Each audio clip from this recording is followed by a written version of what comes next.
All right. Happy Friday. Hope your bracket is not busted too bad. And don't let the Gonzaga result fool you. Will Wade will absolutely crush recruiting and turn this program around. He should definitely be on the list if he isn't already. Let's buckle up for this one, shall we?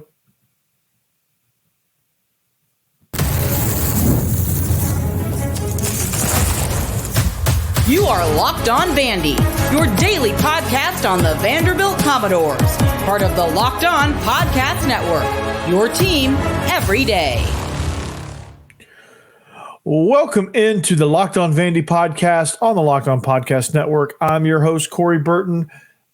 I am a former Rivals employee and a high school football coach coming at you here. Thank you for making Vandy your first listen every day. Thank you to the everydayers. On today's episode, we're going to discuss how Will Wade can turn this program around quickly by crushing in recruiting, portal, all that good stuff. The Doors wide receivers will be very productive despite not having star power. And the Vandyboys travel to South Carolina to engage in a pitcher's duel. So we'll talk about that as well. Lots to talk about, action-packed show. Thanks for making Vandy your first listen each and every day. We are free and available wherever you get your podcast and on YouTube as a part of the Locked On Podcast Network. Your team every day. This episode is brought to you by Nissan. Are you the kind of driver that likes to push things a little further? Ever wonder what adventure could be around the next corner? Take the Nissan Rogue, Nissan Pathfinder, or Nissan Armada and go find your next big adventure. Check them all out today at nissanusa.com. So, in spirit of March Madness, in spirit of McNeese State winning 30 games and also getting absolutely crushed by Gonzaga, which let's make no bones about it. Gonzaga is a great, great program. But the point of all of that is Will Wade can absolutely turn this program around, and he can do so quickly. But will he be a priority? He absolutely should be. And through the portal, he has flipped McNeese State's roster completely around through transfer. Like I said, through the transfer portal, he's won 30 games there. That let's not in a conference championship. So let's not lose sight of that, right? Because you can easily look at the Gonzaga result and say, well, he on the biggest stage he lost this, but let's be honest about the situation. Gonzaga and Mark Few have kind of turned into a juggernaut of sorts, and McNeese State won 11 games last year. Let that sink in. They went from 11 wins to 30 wins. Okay, so one of the things, and here's why, right?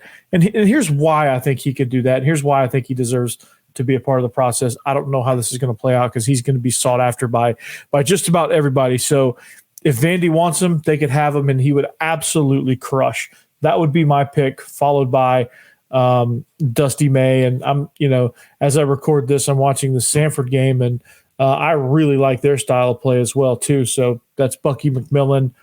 Maybe he deserves a shot. Who knows? We'll talk about him. Let's see if Sanford can pull this out. But the reason why Will Wade has been so successful at turning programs around is the energy that he brings to whichever program he's involved in. So he's instantly brought juice into McNeese State. He's brought an energy, and that has bled to the players. The players kind of feed off of that, and they just go, man. They just play and play and play. And it's exciting to see, kind of watching them play and watching them play hard for Coach Wade, even though a lot of them don't know him, don't have a prior relationship with him. But, he just brings the best out of everybody around him, and he understands.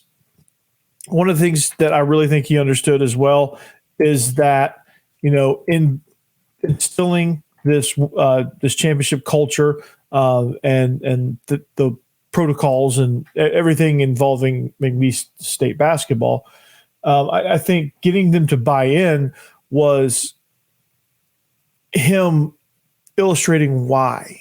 He got involved in the community. He got community support.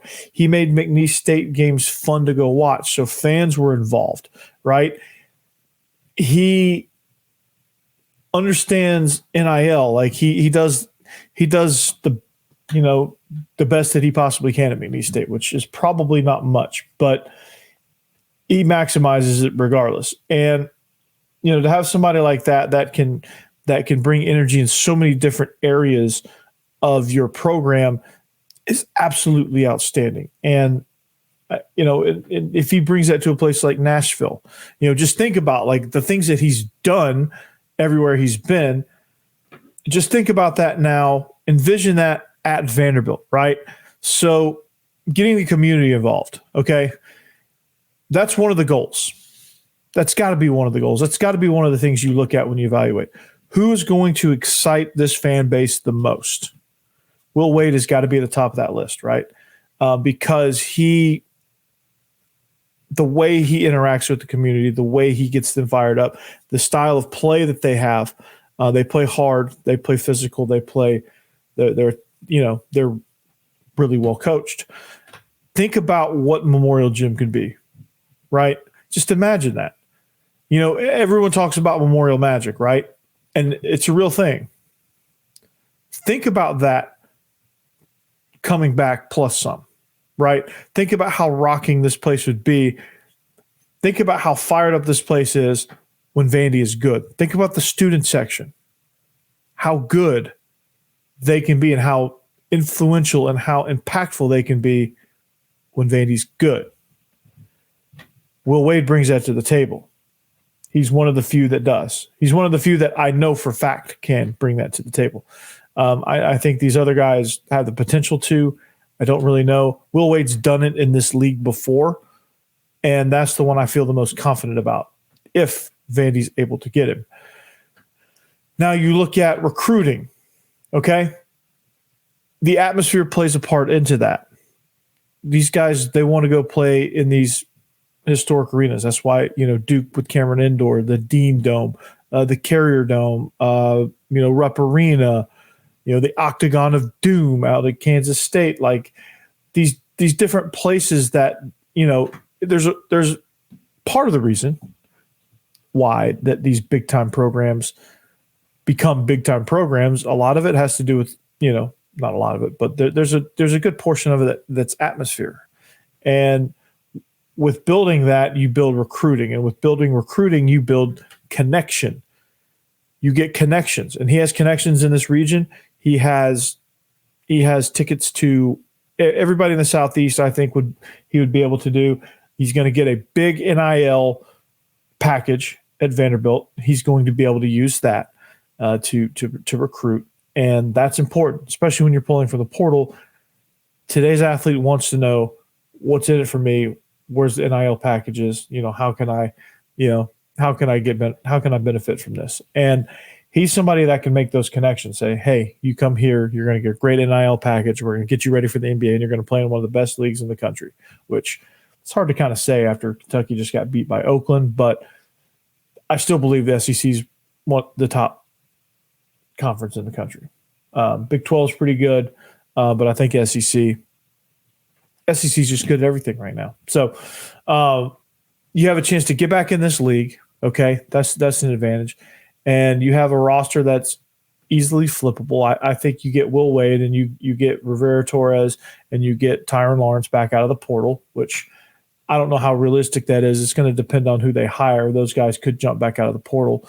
Or you might just say, okay, see you later, and we go get some other guys. But nonetheless, I think he's going to have a lot of success in the portal because guys believe in him. He has that pedigree about him. You just turn on McNeese State film and you'll see how hard those guys play, how great those guys play, and it's a good thing. So, and then you look at coaching ability, on-court coaching ability. I mean, they're always in it, except for this Gonzaga game, which I think they just got overwhelmed. I think they got avalanched in that game, to be honest with you. I don't think there was anything they could do schematically. They were just way overmatched talent-wise, and sometimes that happens. But, I think when you look at him, when he's going to have SEC talent at Vanderbilt, he's going to recruit that. He puts his guys in positions to make easy baskets. He puts guys in positions to cater to their strengths and protect them from their weaknesses as much as he possibly can. Like he's really good at putting his guys in those type of positions. He's really good at coaching ball movement. He's really good at just getting guys to be on the same page and communicate, because that's such an important thing when you talk basketball. So Will Wade should absolutely be a priority, but this coaching search is going to be fun. It's going to come down to a few candidates. I think Chris Mack is very much in the mix. I think Bucky McMillan will get a look after tonight. As I record this, they're giving Kansas a pretty good run here. Don't know how it's going to turn out, but it's nearing halftime, and this thing is still pretty tight, and they're playing Kansas tough. So Bucky McMillan will probably somehow find his way into the mix, maybe. But this thing could take 20,000 different turns. So Will Wade, make it happen. I think that's got to be the answer, right? I mean, he'll be great at NIL, recruiting, kind of the same thing. Transfer portal stuff. I think he'll make Memorial Gym one of the toughest places to play in the SEC. And I think he's got it. I think he's got what it takes to be successful in this league. And he's done it before. He'll do it again. So that's my opinion on that. So, but football, spring practice number 2. They got another practice tomorrow on Saturday. They'll do that same schedule throughout spring: Tuesday, Thursday, Saturday. Saturday will be their full pads day, first full pads day, and then they'll start scrimmaging in a couple of weeks. So that'll be fun.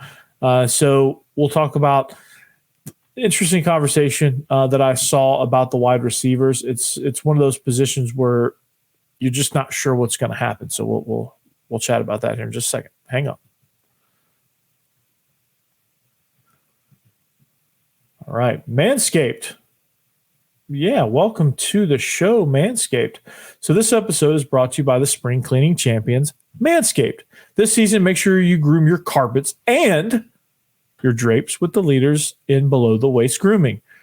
Clear out that winter bush with Manscaped.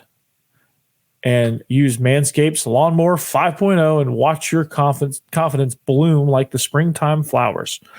Embrace the season and join the 10 million men worldwide who trust Manscaped with our special offer. Go to manscaped.com and use code LOCKEDON for 20% off plus free shipping. If there's a comment that you can make, tell them that I sent you. Right? So, after using Manscaped, I can finally say that I have caught the spring fever. Introducing the season's champ, the Lawn Mower 5.0 Ultra. Their 5th generation trimmer features 2 interchangeable next-gen skin-safe blade heads, a standard one for taking a little bit off the top, and a new foil blade to go smooth wherever your heart desires. It also features dual LED spotlights to guide you through the darkest winter debris. Navigate with confidence in your delicate areas. You hate making a mess? Not to worry. This bad boy is waterproof. Shave in the shower, in the bath, or in the ocean. And try not to get arrested. I love this thing because it comes with the compact case. I take it with me everywhere I go. Spring cleaning doesn't just apply to the nether regions. I get the full grooming experience with Manscaped's signature Beard Hedger Pro Kit plus Handyman electric face shaver. Whether you're looking to craft your signature look or clean up that neckline, these are always the right tools for the job. So get 20% off and free shipping with code LOCKEDON at manscaped.com. That's 20% off and free shipping with code LOCKEDON at manscaped.com. Nothing like a little spring cleaning in your pants.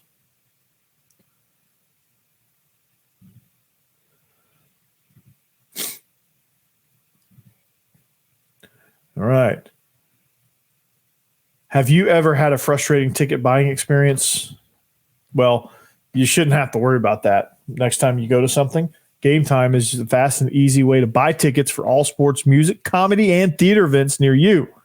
With killer last-minute deals, all-in prices, views from your seat, and their best price guarantee, Gametime takes the guesswork out of buying tickets. So what I love about it is you can find that, I really like the the view from your seat. That's one of my favorite parts. You kind of see what it looks like. So you can see that before you buy it. And, you can say, okay, well, this has an obstructed view, or I don't quite like this. So I'm going to click these different sections and kind of see what I'm rocking with here. They have all-in prices as well. They show you your total up front, so you know that you're getting a great deal before you check out. And there's no surprises, too, on the other end. So you can buy tickets in seconds with 2 taps. I like the zone deals. Like, one of the things they do is they put in each section, they put kind of like their best deal, and you click on it and it's a zone deal. And then it says, hey, you're going to pick section 333. We're going to give you the best seat in 333 at the best price. They have big time savings usually on that if you let them pick.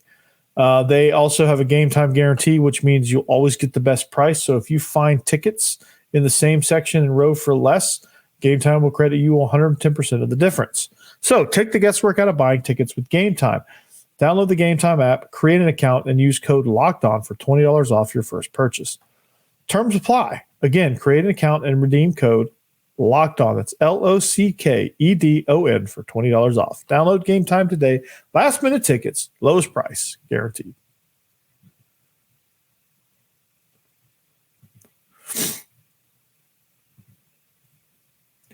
All right.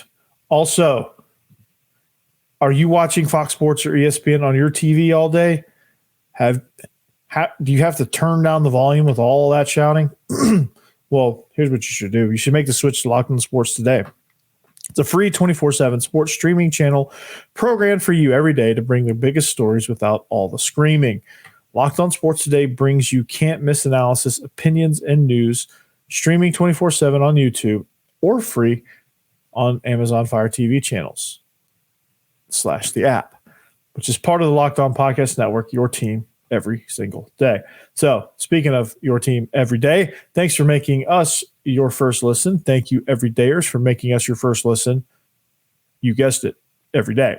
I appreciate you. You make all this possible. You make this fun. You make this interactive. And a quick note about a comment I got. I did correct myself in saying that Jerome Tang is not in the tournament. I thought he was. I assumed he was. It's just one of those things where, like, hey, this guy's really good, and you just assume that they're in the tournament every year until they're not. So that was an error that I caught live, that I caught in mid segment. So that's good. Anyway, talking about football. Spring football is underway as well, and for them, I guess this is right where they like it because, they're buried in the news with all this coaching search stuff. So not many people are talking football right now at Vandy. And that's probably just how Clark Lee would like it at this moment, because he wants to kind of fly in under the radar and shock a few people. Well, I'm here to say that, I want to talk about the wide receiver position, right? Because, the biggest story with that is you lose Will Shepard, you lose Jade McGowan, and you lose London Humphreys. That's a lot of star power. And when they made the decision to enter the portal, I don't blame them one bit for leaving and getting in the portal. But nonetheless, they did. And in comes the new offensive coordinator, and they're left with Quincy Skinner, Junior Sherrill, and a bunch of guys that are trying to make a name for themselves. They signed a couple of really good receivers out of the portal, or not out of the portal, actually out of the portal too. But they signed a couple of really good freshmen too. So I think overall, and I've talked a lot about the freshmen, and they've built a pretty good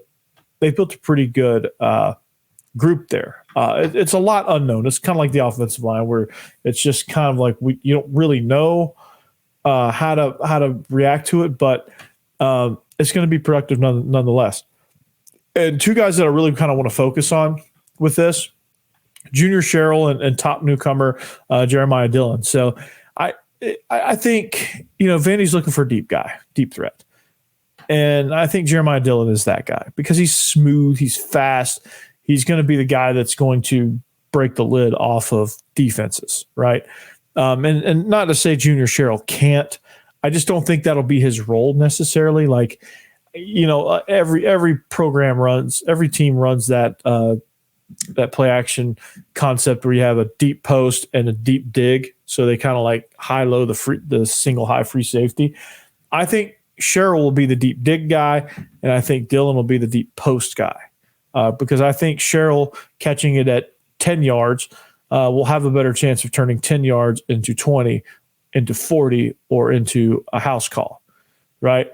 I think Jeremiah Dillon has a chance to get behind a defender and just go because he just runs, man. He's so smooth. Watch him, you watch him in his limited reps at Ole Miss. Just didn't quite get the chance there, but I think he, obviously signed there for a reason. Lane Kiffin likes him, but he just couldn't quite crack the lineup. So come to Vandy. I think they're going to both equally be extremely productive. I think Junior Sherrill is going to be a force in the intermediate passing game. He's going to be the guy that runs the crossing routes, the digs, the slants, the inside slants, the stick routes, some of the bubble stuff. Like he'll get a lot of the slot work too. Quincy Skinner will also get some of the slot work, and they'll just those two guys are very versatile. I think Junior Sherrill is very versatile. He can play on the outside, off the ball, like as a Z receiver, or he can play kind of in the slot, and you can move him around. And I think you're going to be able to do a lot of things with Junior Sherrill. He's somebody that can kind of get lost in there as well. Behind the defenses and some zones and things like that, especially with all the play action stuff we got going on. The RPO game with him will be really, really tough. You can have those double slants where you have Dillon on the outside, Sherrill on the inside, Quincy Skinner on the other, and just kind of like running some stuff like that with RPOs and trying to get creative a little bit. So, but he's going to bring that element to this offense. And just because I say Jeremiah Dillon's going to be the deep guy doesn't mean Junior Sherrill is not ever going to do it. It just means that he'll hurt you. He'll hurt teams in other ways. Not, and Jeremiah Dillon will probably be a little bit more specialized than Junior Sherrill will be.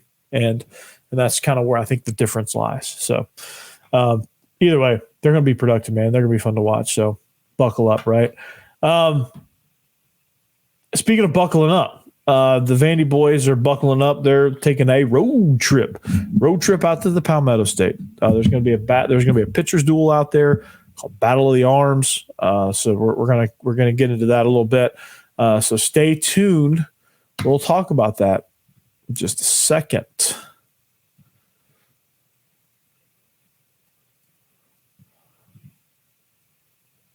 All right, Nissan. That's right. Are you into big adventures? Do you like big adventures? I like big adventures. So Nissan brings you this week's March Madness bracket highlight. Each week, guess what? They're picking teams that stands out, a team that pushed it further than the rest. Just like any and all of the new 2024 Nissan SUVs, these guys were able to take it to the next level. The Arizona Wildcats can be described as an Armada. This 2 seed is as hardcore as it gets out there. There's no wonder why they took it to Long Beach State in the first round of the NCAA tournament. They are a favorite picked by many to make a run and will face Dayton this weekend for a chance to go to the Sweet 16. The Michigan State Spartans can only be described as a Pathfinder. They've been thrilling to watch and have really created a lane for themselves after knocking off Mississippi State in the first round of the NCAA tournament. Many question if they deserved a spot in the big dance, and they find themselves dancing into the second round. The Oakland Grizzlies. Just take a minute. Think about what just happened there. They are obviously this week's Nissan Rogue. This team absolutely surprised us all with a powerful performance in the first round upset against the Kentucky Wildcats by giving them their best win in program history. They say win life, go Rogue, and that's exactly what the Ducks have done here. The Ducks have done it too, I guess, but that's exactly what the Grizzlies have done. You could stop them from there. That's my March Madness thing. So take the Nissan Rogue, Nissan Pathfinder, or Nissan Armada and go find your next big adventure. Shop NissanUSA.com. Buy you a Nissan. Do it. All right, welcome back. Segment number 3. Thank you for making Locked On Vandy your first listen each and every day. Make sure you catch Locked On SEC. And make sure you catch that streaming channel if you don't want all the screaming, which they might resort to screaming. I don't know if you're not going to watch it. They might have to start screaming so that you can watch it. or so that you will watch it. Who knows? Anyway, I digress. The Vandyboys, they're red hot. They deserve some chatter here. They're traveling to the Palmetto State for the Battle of the Arms. Okay, so if you're a baseball fan, look no further. Here's your segment. All right. They travel to take on the South Carolina Gamecocks. And I said it was a Battle of the Arms. Okay. South Carolina pitching staff has a 3.11 ERA after 21 games, which is good for 5th in the country. They've struck out 206 batters in 176 innings, led by 22 of those strikeouts from Chris Veach. Eli Jones has team best 2.2 ERA with 19 Ks in 24 innings pitched. Tyler Pitzer is 3-0 with an 0.73 ERA. He actually has the best in 12.1 innings pitched. So the Gamecocks are 8th in the NCAA in hits allowed per 9 innings and 8th in team whip at 1.17. Now, flip that over to Vanderbilt. Battle of the Arms, right? So here's what you got. Carter Holton is an absolute machine, right? Absolute freaking machine. Dude is just his last outing, 7 innings, 3 hits, and giving up, I think, just 1 run on 9 strikeouts against Auburn, of all people. Against Auburn, first conference game, 7 innings, 9 Ks, only 1 run allowed. Absolutely dealing, right?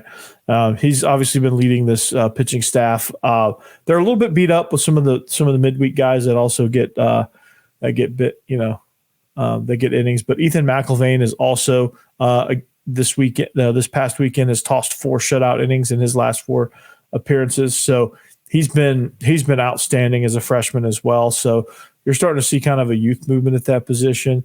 Devin Futrell has been really, really good. He's kind of been overshadowed by some of these other guys, but make no mistake, dude, he's lethal too. Bryce Cunningham has been good. And he is, they're just getting after, man. And I've really enjoyed how these guys have gone. Like Bryce Cunningham has 36 strikeouts. He's 9th in the conference. Devin Futrell is 1st in the conference in walks allowed per 9 innings. So he's got command. JD Thompson, who's a little bit banged up. Hopefully he's not hurt too bad. He also is 5th in the SEC with walks allowed per 9 innings. So you got these pitchers that are just absolutely dealing. So Battle of the Arms for sure. But what else is interesting? What else is intriguing about this series? Nonetheless, I think Carter Holton and Devin Futrell, the 2 southpaws. I'm kind of partial to the southpaws. I'm a lefty myself. No offense to Bryce Cunningham, who has a 3-0 record with a 2.45 ERA and 36 strikeouts in his 25 innings pitched so far this season. No offense to that, but these 2 lefties are absolutely lethal. But it's going to come down to like hits or premium. Runs are going to be kind of tough to come by, I think. For Vanderbilt, I think you're going to have to get Carson Horning out. You're going to have to get Cole Messina out. You're going to have to do some things, right? You have Parker Nolan and Gavin Cassis. They're going to face they face their old team at Vandy. They used to play for Vandy. Nolan is a veteran.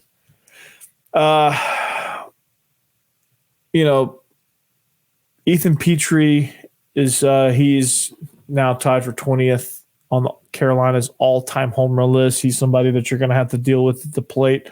It's going to be,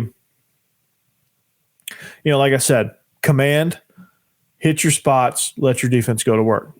For South Carolina, I think, they're going to have their hands full.